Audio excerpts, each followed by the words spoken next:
tempoh hari agak kontroversial sikit lah, dan saya percaya ramai juga non-Muslim yang terkejut, dan mereka pun banyak ada yang tak puas hati lah daripada apa yang mungkin dikatakan secara orang cakap tu public lah. Tetapi insyaAllah ini tak ada kena-mengena dengan sesiapa yang masih hidup ataupun telah meninggal dunia. Ini hanyalah untuk perkongsian secara ilmiah bagaimana kita nak menerangkan kepada non-Muslim berkenaan dengan statement ini, iaitu statement dia begini balik. Kenapa sejahat-jahat orang Islam dia ada chance masuk syurga, tetapi kenapa sebaik-baik orang bukan Islam dia tetap akan masuk neraka? Silakan Bali. Jawapannya pasport. Pasport Okey. Dia begini. Orang Islam yang jahat banding dengan orang bukan Islam yang baik. Senang cerita. Okey, orang Islam, sebab bila dia sebut orang Islam maksudnya apa?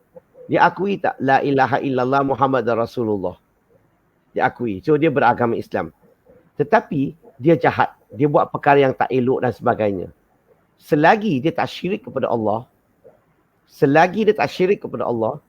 okey, dia buat jahat, melainkan Allah ampunkan dia. Kalau tidak, dia kena pergi ke neraka sementara.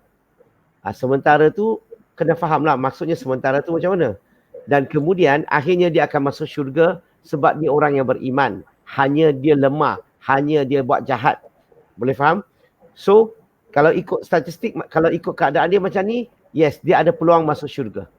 Selagi dia tidak melakukan syirik kepada Allah Subhanahu Wa Taala. Non-Muslim, mereka dia buat baik. Mereka banyak buat baik, tak pernah buat jahat. Okay? So, masuk syurga ni adalah apa? Kita beriman kepada Allah dan Nabi Muhammad SAW dan kita tidak melakukan syirik kan? So, non-Muslim ini dia buat baik. Okay? Saya setuju mereka buat baik. Tapi mereka beriman tak kepada Allah dan Rasul? Itu satu persoalan sekarang. Bukan saja mereka tak beriman, malahan kebanyakan mereka syirik kepada Allah. Contohnya. Okay. Now, saya bagi satu analogi lah supaya senang kita nak faham sebab jawapan ni sangat panjang. Analogi macam ni. Orang Islam seolah-olah menunggang motosikal, tiap-tiap hari masuk minyak di Petronas RM10 untuk 10 tahun. Bukan Islam sebab banyak buat baik kan. Seolah-olah dia bawa Mercedes-Benz, hari-hari masuk minyak RM100 untuk 10 tahun. Selepas 10 tahun, Petronas sediakan hamper yang besar bagi sahabat yang menunggang motosikal. Sebab dia walaupun dia hanya sedikit kebaikan yang dia ada, orang jahat ni dia ada kebaikan tau. Dia baik dengan mak bapak, dia baik dengan isteri, dia baik dengan anak. Dia ada perkara yang baik. Bukan semua jahat, semua yang tak elok. Tapi dia baik sikit aja. Macam masuk minyak RM10 lah. So 10 tahun dia dapat hamper. Logically, orang yang buat baik ni, dia macam seolah-olah masuk minyak RM100 setiap hari untuk 10 tahun. Setuju tak? Hamper dia kena 10 kali ganda lebih banyak daripada yang Muslim tu. Sebab dia RM100. Logically, memang betul. Tapi dia tak dapat apa-apa. Kenapa? Sebab dia tak ada real reward. Dia tak ada bonus link ke, real reward ke, dia tak ada membership card ke, dia tak ada pasport ke, dia tak ada license ke, dan sebagainya. So, disebabkan dia tak ada membership, kalau you tak ada member, you masuklah berapa banyak duit minyak pun, you akan dapat tak hamper. You tak dapat markah, you tak akan dapat hamper. So itu maksud saya. Tetapi bagi mereka yang rasa kamu ni rugi, contohnya tak dapat, jangan risau. Saya ada satu tawaran kepada kamu. Okay? Kamu boleh dapat semua balik. Bukan saja semua.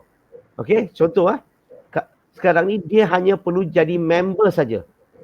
Dia hanya perlu lafaz atau mengucap La ilaha illallah Muhammadar Rasulullah.